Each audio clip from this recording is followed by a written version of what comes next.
Students जो हैं वो कितने क्रिएटिव हैं। आपके मीम तो शेयर किया ही करते थे हमारे कमेंट बॉक्स में भी, आपके फायरमैन की भर्ती पर किसी तरीके से बहुत सारे मीम जो है वो शेयर हुए। लेकिन क्रिएटिव इतने हैं कि वीडियो जो भर्ती परीक्षा है उस पर एक छात्र ने लिखा, रहीमन वीडियो रिजल्ट निकालिए, बिना रिजल्ट सब सून, मई माह तो निकल गया लेकिन नहीं कट रहा अब ये जून। तो छात्र परेशान है और इसका फाइनल रिजल्ट जो है वो कब आएगा, छात्र ये जानना चाहते हैं। तो वीडियो रिजल्ट का, वीडियो की डीवी रिपोर्ट थी वो मेरे ख्याल से 12 तारीख को हमारे पास ईमेल से आ गई थी। इसका मुझे मंडे को पता लगा, यानी कि कल पता लगा, और उस पर अभी उसको प्रोसेसिंग हम कर रहे हैं। उसमें अभी भी हालांकि मेरे ख्याल से 30 या 40 बच्चे उसमें प्रोविजनल हैं, तो अभी उस पर हम शीघ्र निर्णय लेंगे प्रोसेस करने के बाद में, और हमारा प्रयास होगा जितना जल्दी हो सके उसका रिजल्ट निकालें। मगर इट ऑल डिपेंड्स कि उसमें किस तरह से रिमार्क्स दिए गए हैं, तो उसमें उम्मीद कर सकते हैं बच्चे कि हम जितना जल्दी हो सके इसका रिजल्ट निकालें। सर उम्मीद ही कर रहे हैं, और जल्द जल्द जल्द, आप इतना जल्द बोलते हैं क्योंकि मैंने कई आपके कमेंट्स भी पढ़े, उसमें भी आपने कहा कि जल्द आएगा। अब छात्र जो है वो इंतजार ही कर रहे हैं कि ये जल्द जो है वो कब हकीकत में बदलेगा। हाँ नहीं, जो हमारे पास कंट्रोल होता है, जब तक डीवी रिपोर्ट हमारे पास नहीं आए हमारे पास कंट्रोल नहीं होता है, कंट्रोल विभाग के पास होता है। तो मैं ये बोलता था कि जब डीवी आएगी उसके बाद बताएंगे। अब डीवी रिपोर्ट आ चुकी है, जो बेसिकली उसमें लगभग 180 या 200 बच्चे कैंडिडेट्स थे जो पहले प्रोविजनल थे, वो अब घटकर मेरे ख्याल से 30 या 40 या इस संख्या में रह गए हैं। तो अभी ये संभव है कि इसको अपन प्रोसेस कर सकते हैं। तो हमारा प्रयास है कि जितना जल्दी हो सके इसका रिजल्ट निकालें। पीआरडी रिपोर्ट भी आ चुकी है। पीआरडी से आया हुआ है। हाँ जी। और कई लोग ये बोल रहे थे कि रोजगार मेले से पहले क्या ये रिजल्ट आ जाएगा, रोजगार मेले की भी बात कर रहे थे। तो डिपेंड करता है रोजगार मेला कब है, उसके डेट मुझे मालूम नहीं है। तो वीडियो का हमारा प्रयास होगा जितना जल्दी से हो सकता है कि फर्स्ट वीक ऑफ जुलाई तक या उससे पहले रिजल्ट निकालने का प्रयास करेंगे। जी बिल्कुल। तो देखिए जल्दी रिजल्ट आएगा ऐसा सर का आश्वासन है, और अभी सिर्फ यही कहा जा सकता है। लेकिन अगली भर्ती परीक्षा जो है वो लाइब्रेरियन ग्रेड 3 की है, और इसे लेकर तो क्रिएटिविटी इतनी थी कि जो हमने कार्ड जारी किया उसी में आपके सवाल, आलोक राज के जवाब, और उन्होंने अपने सवाल जो है वो उसी में क्रिएटिव तरीके से लिख करके भेज दिए। तो क्रिएटिविटी के लिए तो 100 में से 100 नंबर राजस्थान के जो युवा हैं उनको देने ही चाहिए। और इसको लेकर भी यही सवाल कि इसका रिजल्ट कब आएगा। तो लाइब्रेरियन भर्ती जो है उसका काफी पहले रिजल्ट निकल चुका था, उसकी डीवी भी विभाग ने कर दी थी। उसमें लगभग 181 कैंडिडेट्स हैं जिनका जो स्टेटस था वो क्लियर नहीं था। हाँ, जांच तो उनकी जांच हो चुकी थी जितना मुझे पता लगा, और उसके बाद फिर जांच वो प्रोसेस हो रही है विभाग के द्वारा।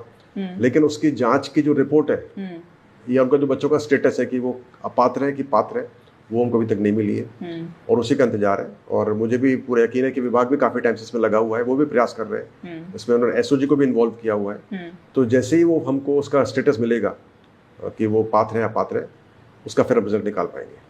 लेकिन ये जांच रिपोर्ट कब तक पूरी होगी? अब इसके बारे में मेरा बोलना उचित नहीं, क्योंकि मेरे पास कंट्रोल नहीं है, कंट्रोल तो विभाग के पास होता है। और लेकिन मैं हमेशा बात करता रहता हूँ उससे, हमारे भी जो टीम है, स्टाफ है, वो भी बात करता रहता है। तो वो भी इसमें जुटे हुए हैं, प्रयास कर रहे हैं, और कोशिश करें जितना जल्दी हो सके इसकी रिपोर्ट हमको बना के भेजे। लेकिन उसका स्टेटस क्या है, क्या वो बच्चे पात्र हैं, क्या वो अपात्र हैं, या कोई दूसरा उसका उनका रूप है, वो पता नहीं पड़ पाया। जल्द तो सुनते हुए कई छात्रों को महीने ही हो गए हैं, तो अब महीना तो एटलीस्ट कम से कम आप बता ही दीजिए। नहीं, मैं जब तक मेरे पास नहीं आएगा नहीं बता सकता। चलिए, कोशिश तो जारी है, क्योंकि सर भी यहाँ पर इसीलिए ही बैठे हैं ताकि छात्रों की जो भर्ती परीक्षाएं हैं वो समय पर सुचारू रूप से, समयबद्ध तरीके से, पारदर्शी तरीके से करवा पाएं। लेकिन अगला जो भर्ती परीक्षा है उसको लेकर भी काफ़ी सवाल आए हैं, और वो रीट को लेकर आया। रीट की लेवल 2 और लेवल 1 को लेकर के सवाल आए हैं। क्योंकि काफ़ी लोगों ने पूछा है, कई ने जो है न्यूज़ कटिंग्स भी जो है वो हमारे साथ शेयर की थी कि हाईकोर्ट के जो आदेश है वो भी आ गए हैं कि जिनको ज़्यादा नंबर मिले हैं उन अभ्यर्थियों को नियुक्ति कम मिलेगी।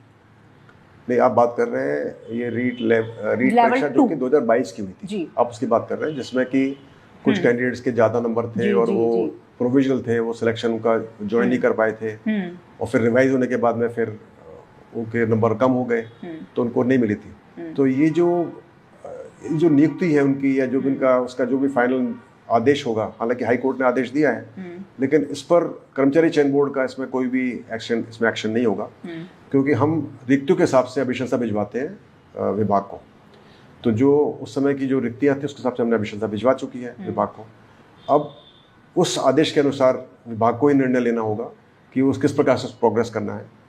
तो जो भी हमसे वो इनपुट मांगते हैं इसके ऊपर हम विभाग को मुहैया करा रहे हैं, लेकिन अल्टीमेटली सरकार को या विभाग को डिसाइड करना होगा कि वो उस निर्णय का पालन करना है या उसके खिलाफ अपील करनी है, या पालन करना है तो कैसे करना है, क्योंकि हम बिना रिक्तियों के अभिशंसा आगे नहीं भिजवा सकते। जी ठीक है, लेकिन यहाँ पर क्योंकि 1647 रिक्त पद हैं, अब उनका क्या होगा, छात्र ये भी पूछ रहे हैं।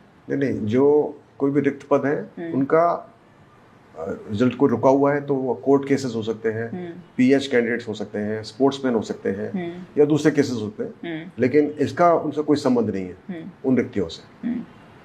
और आदेश लागू करने में देरी क्यों हुई है? तो वही मैं बताना चाह रहा हूँ आपको कि इसका जो आदेश की जो पालना होगी वो विभाग के द्वारा की जाएगी, कर्मचारी चयन बोर्ड के द्वारा नहीं की जाएगी। हम सिर्फ वो डेटा उपलब्ध करा सकते हैं विभाग को, और वो हमारा आपस में पत्राचार होता रहता है, विचार विमर्श होता रहता है। तो लेकिन इसके ज़्यादा मुझे आगे नहीं बोल पाऊंगा क्योंकि मुझे इसके बारे में ज़्यादा नॉलेज नहीं। जी, हम रीट लेवल 1 पर आते हैं और वहाँ पर छात्रों का सवाल ये है कि जो वेटिंग लिस्ट है वो कब तक निकलेगी? रीट लेवल 1 तो सब इनके परीक्षाएं तो हो चुकी, इनका रिजल्ट भी काफ़ी पहले हो चुका। तो लेकिन वेटिंग लिस्ट के बारे में जी, तो मुझे लगता है जहाँ पर भी वेटिंग लिस्ट होती है वो भी हम दे चुके हैं। जो कोई पेंडिंग रिजल्ट्स होंगे वो बहुत काफ़ी कम संख्या में बचे हुए हैं, और फिर वो जैसे जैसे विभाग से हमको डिटेल्स मिलती हैं पात्र होने की, अपात्र होने की, फिर हम आगे बढ़ते हैं। और इसी में ही ये सवाल भी था कि जिनको नियुक्ति मिल चुकी है, यानी कि जो मूल पद है उनकी स्थिति क्या है इस वक्त में? अभी आपको मैं ऐसे डिटेल्स नहीं दे पाऊंगा, लेकिन बहुत ही कम, ये जो भर्ती हुई थी लेवल 1 लेवल 2 की लगभग 50,000 कैंडिडेट्स की भर्ती हुई थी। 2022 जो परीक्षा थी, 2023 में हमने इसका रिजल्ट निकाला था, और उसके बाद मैं समझता हूँ कि लगभग 46-47,000 तो बच्चे ऑलरेडी इसके ज्वाइन कर चुके होंगे, बल्कि ज़्यादा ही जी। तो बहुत ही कम संख्या जो है वो लेवल 1 और लेवल 2 की बची हुई है, बहुत ज़्यादा नहीं है। और जैसे जैसे वो क्लियर होते हैं, हमको मिलते हैं, उसके बाद फिर हम उनको इकट्ठा करके उसका रिजल्ट निकाल सकते हैं। हम निकाल चुके हैं, ज़्यादातर, बहुत बच्चे नहीं हैं, बहुत ही कम संख्या बची हुई है, और वो ज़्यादातर कोर्ट केसेस या पीएच कैटेगरी के बच्चे हैं या स्पोर्ट्समैन कैटेगरी के बच्चे जो कि प्रोविजनल हैं। तो इस प्रकार से कार्रवाई होती है। और जहाँ तक नॉन ज्वाइनिंग का सवाल है, मैं समझता हूँ कि वो शायद 6 महीने का वक्फा होता है, एक पीरियड है, वो पूरा हो चुका है जी। तो उसके बाद शायद उसमें वेटिंग लिस्ट ऑपरेट नहीं होती।